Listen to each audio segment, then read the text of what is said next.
Finally, the day is here. The day that Airsoft and live ammo go to the same range. Let's go.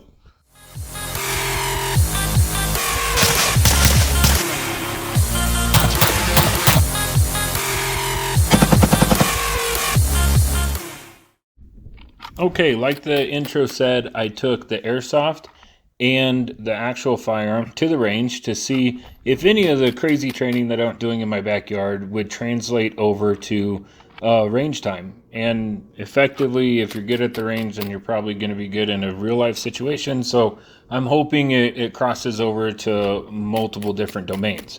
So here I start off with just practicing the Airsoft again and getting refamiliarized.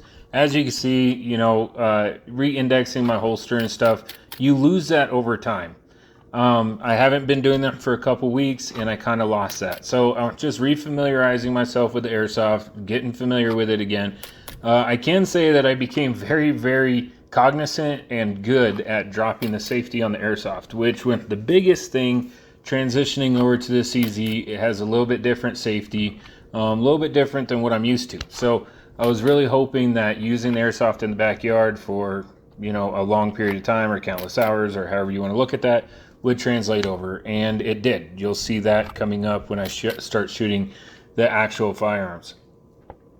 So, I practiced a little bit with moving a little bit. Here, I'm going through my transition drills like I was in the backyard. I did bring an AR chambered in 9mm. I am about 10 yards from steel targets. I wasn't going to shoot 10 yards from steel targets with 5.56. So enough of that. Let's stop talking about Airsoft and let's see what happens.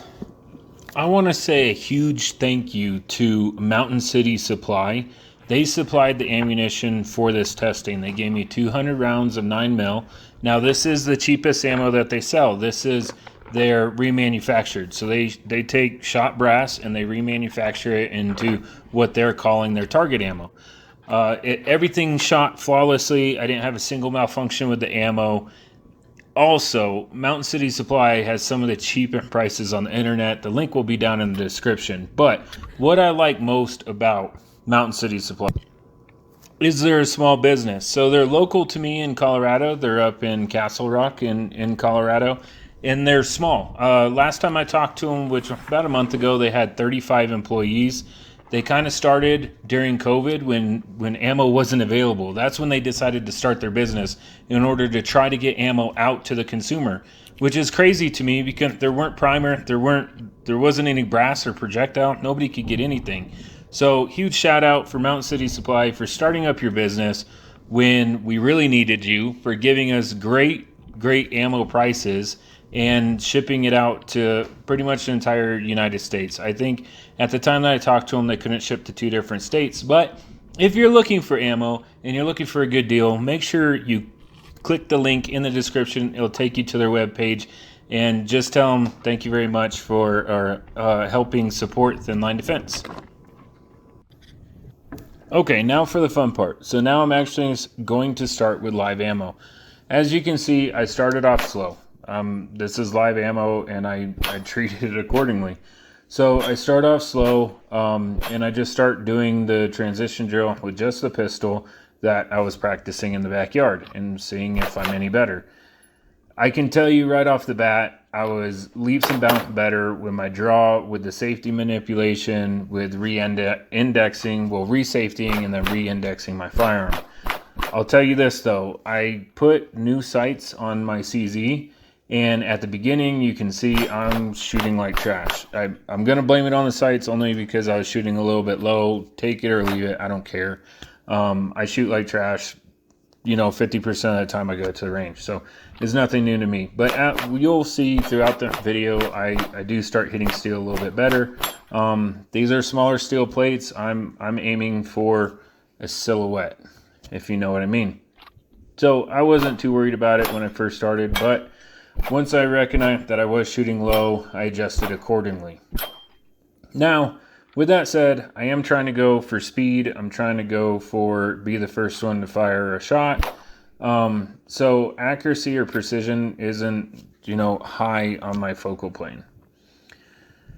Here I actually get the transition. So I got the AR-15 and I started my transition drills, just seeing what I could do. I think it's apparent I'm a lot better with a rifle than I am a pistol. That's okay. I know that and I own it. But I just start doing the transition drill that I'm doing in the backyard. So going from I'm just not paying attention to, oh no, something just went wrong, and then oh no, something went wrong with my primary weapon, so I have to switch to my secondary. That's what I'm working on here. But let's get back to the airsoft. As you can see, the weapon manipulation, the bringing the firearm up to target, the manipulation of the safety, just sight alignment, target acquisition, trigger press, all of that is identical to airsoft. The only difference is felt recoil. So you're not going to be able to train out of that unless you're shooting firearm. That's my personal belief. So that's why I'm out here. I'm going through felt recoil. So you'll probably notice I'm getting a little bit better with the pistol, whether that's just going out and training and firing it or me compensating for the sights. You decide. I really don't care. I will say that it's very difficult to compensate for sight adjustment when you're trying to shoot quickly, when you're trying to do quick target acquisition and shoot effectively. Compensating for sights that are off and difficult. So I am going to fix that. I'm going to get my sights on, probably at this distance. I don't need my pistol sighted in for 100 yards, so probably at that distance I'll work on that. Also, another thing that I noticed right away that I need to work on is mag changes. So the shirt that I'm wearing was a little bit in the way a couple times. That's what you run into, an untucked shirt. And then also where my AR mag pouch is, I wasn't really ready for any type of rapid reloads. So something I need to work on, but luckily that I can work on with the actual firearm in my basement. I don't need airsoft or a firing range. So here I start doing a little bit more of walking back and forth. I am at a live range, so I'm not going to do anything completely unsafe. I'm not going to be falling on my back like I was in my backyard. That's another great thing about airsoft, is that you can train however you want because you're in your backyard and you're not going to damage or hurt anything, crazy while you're doing this.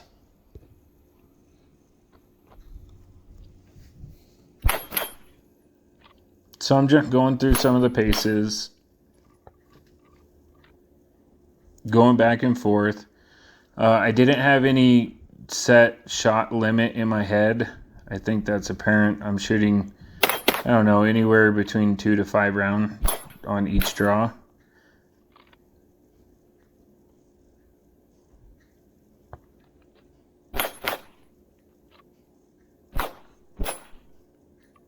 But above everything, if you're watching the video, the main thing is train however you can. If I had the money to go to the range and the time to go to the range all the time, I'd live fire every time. That's just plain and simple. If you have the money and you have the range, just live fire. Don't bother buying airsoft. But if you don't, so gas is $5 a gallon. Ammo anywhere between 30 cents to $1 a round, depending on what you're shooting and where you're getting it from. The trips to the range add up very quickly. I can easily spend a couple $100 on one trip to the range. And I'm just having so much fun that I'm not training as much as I should, let's be honest. But I'm having a lot of fun and it is good training. But with the airsoft, it costs a couple $100 for the pistol and all the necessary gear and stuff to go into the backyard, and I can train nonstop. That's the best thing about it. It's all the weapon manipulation and everything else. So here, I just couldn't resist. There's a shooting gallery out here, so I had to do the Texan 5-star because I did buy that for the airsoft. And then I had to shoot at the shooting tree a little bit. Again, trying to compensate for sights, but it is what it is. I got enough hits for me to feel happy on a 6-inch disc. So with that all being said, comment below, tell them what you think. Is airsoft worth it? Is airsoft a viable training aid? Let us know what you think, because at the end of the day, it doesn't matter what we think. It matters what y'all think, and can this help you at the range? Thanks everybody. Thanks all the people that like, subscribe, comment. Thanks to everybody that views our live chat on Thursday. If you want to talk about the video anymore, just join on our live chat on Thursdays. And that's it from us. So catch you on the next one.